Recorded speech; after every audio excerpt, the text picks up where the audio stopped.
I've watched dumbfounded in recent years as leftist opinion has morphed from obviously nonsense, just look at how it's failed every time it's implemented, to this.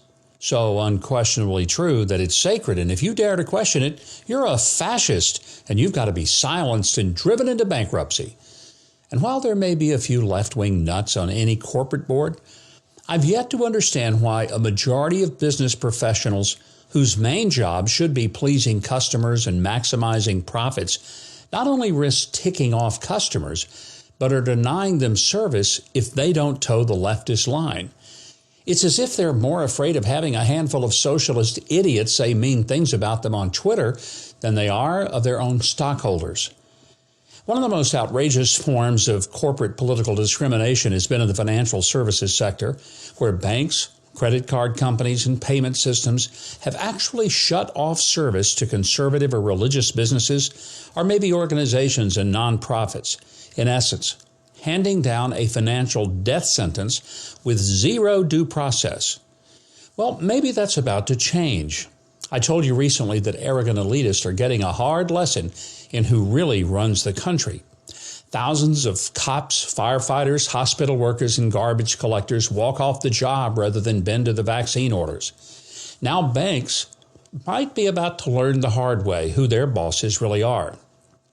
The Federalist reports that last week the financial officers of 15 red states, West Virginia, Arizona, Arkansas, Idaho, Louisiana, Missouri, Nebraska, North Dakota, South Carolina, South Dakota, Utah, Wyoming, Alabama, Texas, and Kentucky, they all sent a letter to banks throughout the country warning that their states control a combined $600 billion in assets.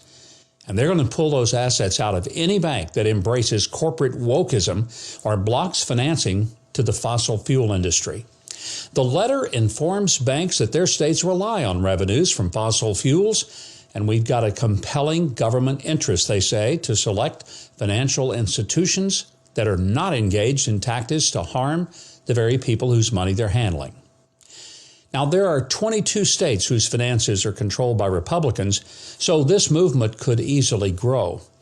It's a much-needed wake-up call to bankers that they're not in business to impress AOC and Greta Thunberg, and maybe, just maybe, it'll light a fire under some stockholders to replace woke board members if they sense a big financial blowback brewing.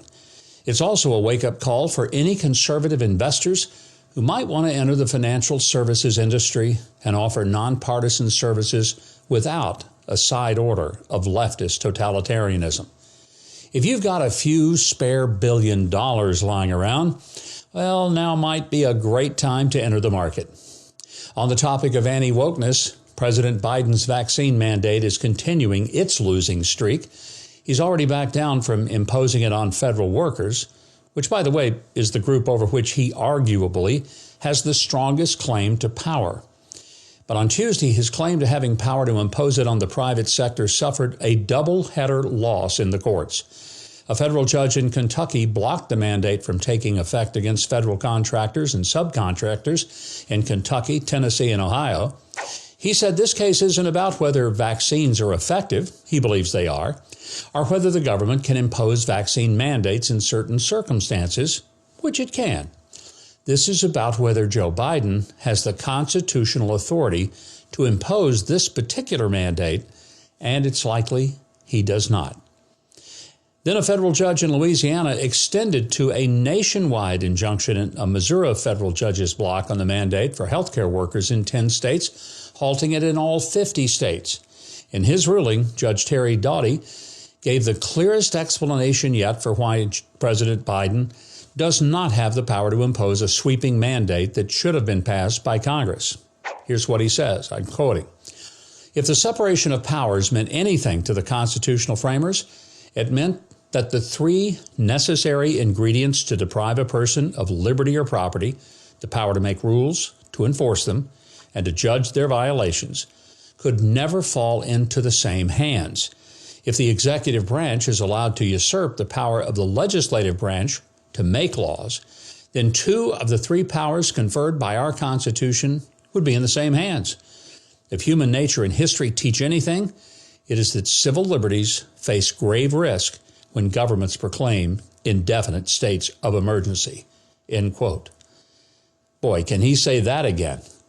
Needless to say, the Biden administration is ignoring these court rulings, and they're telling employers to continue with the mandate anyway, which means he's also now usurping the authority of the third branch of government. Or as Democrats would call that, if Trump had ever done it, fascism.